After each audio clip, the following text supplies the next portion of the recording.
好，接下來關心到，難道 AUKUS 可能會解體嗎？因為澳洲它拒絕介入在台海的戰爭當中，那麼不聯手抗中就免談。美國現在考慮不賣核潛艦給澳洲了，怎麼回事？今天一起來做關係。好，我們看到的是，川普在去年好不容易才點頭說，這個美英還有澳三方的安全夥伴關係，也就是 AUKUS 這邊談成了這個核潛艦的協議，也就是說，主要是符合美國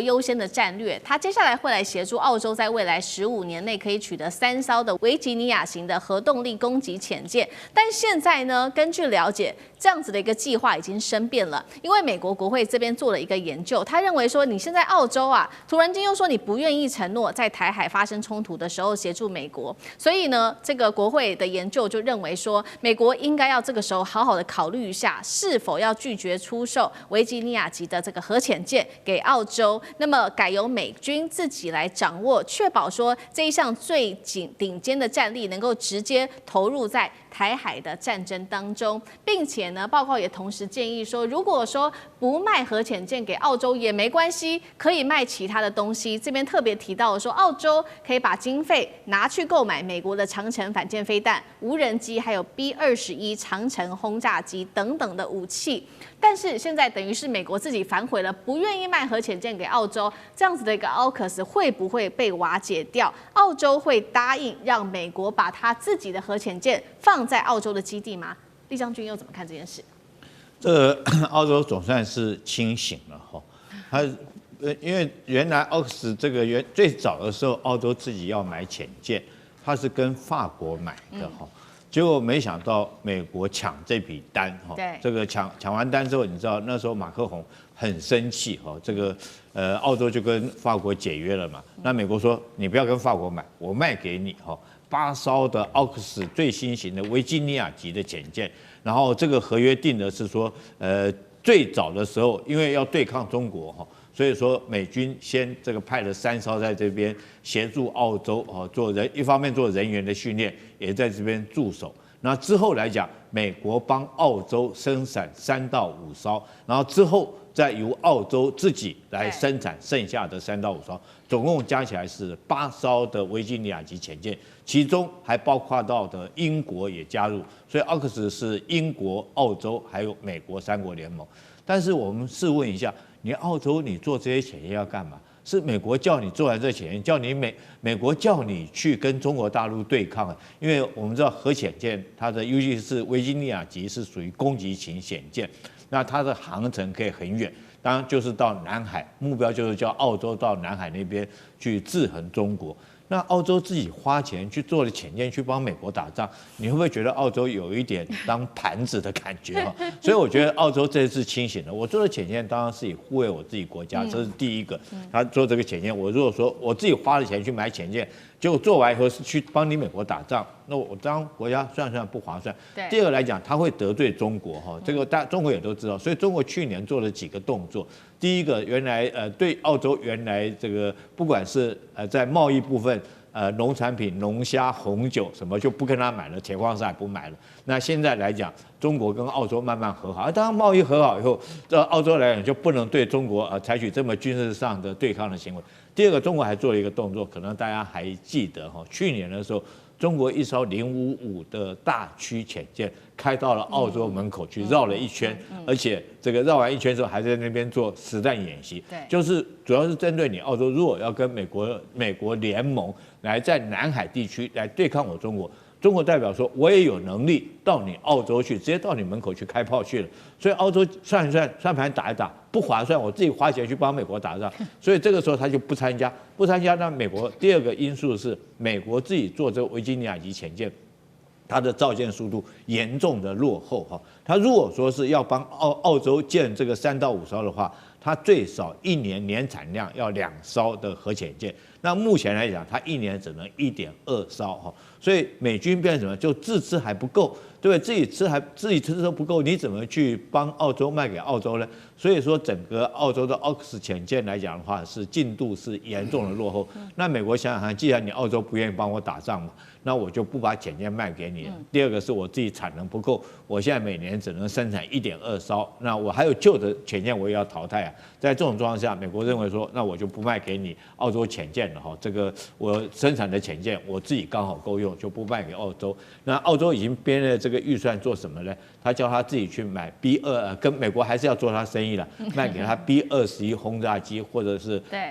長程的這種戰略導彈，來換購買這些武器，還是叫澳洲要協助美國打仗，目的在這個地方不變的。但是澳洲他會買單嗎？剛剛說了，那美國說，那你不要買這個核潛艦，買這個反艦飛彈、無人機跟 B21，澳洲會不會買單？能夠取代核潛艦嗎？還有就是 AUKUS 會不會解體？張將軍又怎麼看？我認為這個是它各有各具備的戰略角色，所以無人機或者是這些反艦飛彈，它有扮演它的角色。但是我們今天要來想，從那個角度來看，澳洲的威脅來自於哪裡？因為澳洲770萬平方公里土地那麼大，但它四周環海，它的威脅力來自于海上，你不可能来自于陸地嘛？就这澳洲它就是這個國家，一定從海上過來嘛。但是你如果把這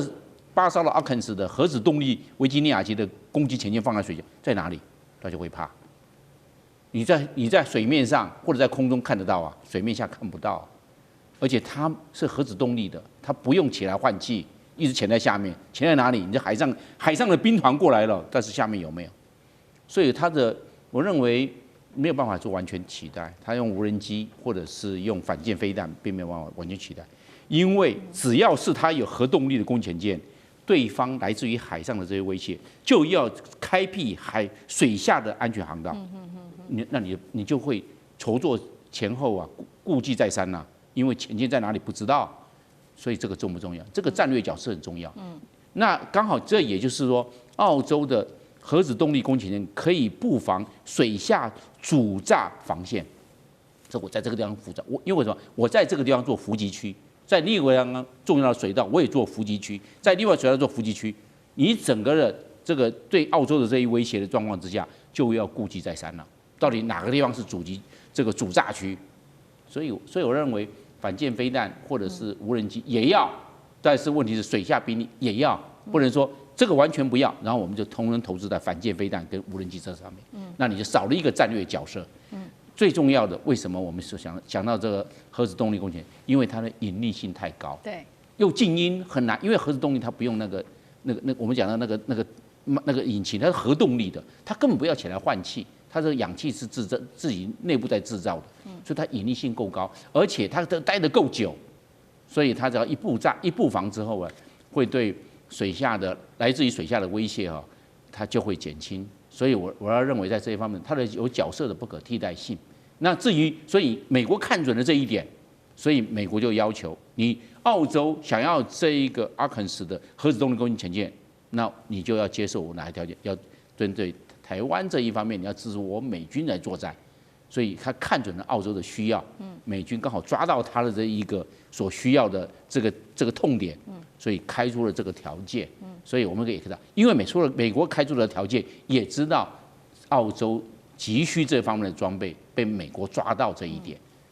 好，所以我們看到，因為這個核潛艦的問題，現在美澳的關係也陷入了冰點當中。但是為什麼另外一方面，在中澳的關係原本不是已經稍微復甦了嗎？為什麼在這個時候，在經濟上面的關係又變得很冰冷呢？因為澳洲的政府打算要強行的收回租借給中國企業的達爾文港。我們來看到澳洲總理艾班尼斯最新說的，他說出租給中國大陸達爾文港是不符合澳洲國家利益的。當然了，中國駐澳的大使就立刻反嗆澳洲的這個行為。那目前來說，其實中澳的關係也會因為這一項決定而生變哦，變得在貿易上變得衝擊非常的大。因為中國大陸是澳洲很重要的貿易夥伴，佔澳洲的商品跟服務貿易總額達到24%左右。那接下來澳洲政府他會怎麼做呢？在中國大陸跟美國之間怎麼選？楊老師怎麼看？這個是艾班尼斯政府的一個選擇。他選擇在跟美國的軍事合作，還是局限在澳洲的近海、南太平洋，然後到東南亞，而不會延伸到了南海甚至台海的區域。這是當初要做 AUKUS 買核潛艦，可能會介入到台海衝突的一個理由。但他現在選擇要退縮，回到傳統澳洲前進防衛，也就是澳洲把他的國防線不是放在他自己的本土，而是放在東南亞。那因此呢，這樣子的一個退縮，他就當然核潛艦對他來講的關鍵性就不重要。可是呢，美國隊要求，那你達爾文港必須要讓中國退出，因為對美國而言，在全世界的重要的港口也是一個重要的地緣戰略。